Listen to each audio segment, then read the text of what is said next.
C'était il y a quelques jours à peine quai des Péniches. Des enfants ont nagé dans le canal, impropre et surtout interdit à la natation. Hasard du calendrier, la ville de Bruxelles sort aujourd'hui des eaux un monstre du Loch Ness, un projet de piscine en plein air dont on parle depuis des années sans en voir jamais la tête.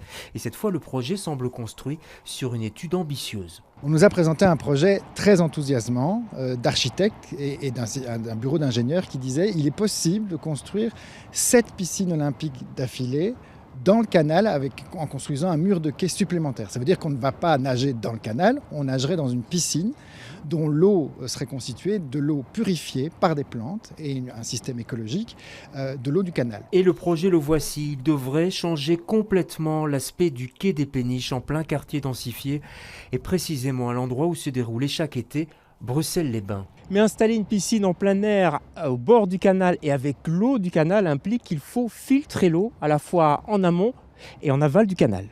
C'est ce que l'étude dit. Elle fait le point sur tous les polluants qui se trouvent dans le canal et tout ce qu'on va devoir épurer.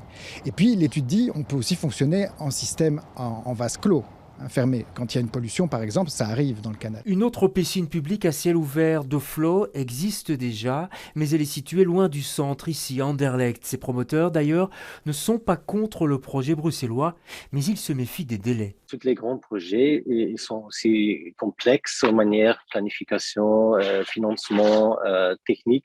Ça veut dire que ça prend du temps pour être réalisé. 2027, c'est mentionné par Benoît Hellings et on espère qu'il ne faut pas attendre 5 années encore pour un endroit de baignade. Et c'est vrai qu'il va falloir patienter, on parle de 2027 au minimum et encore si tout va bien. Quant au coût, il devrait être supporté à la fois par la ville de Bruxelles et par la région qui gère les infrastructures portuaires.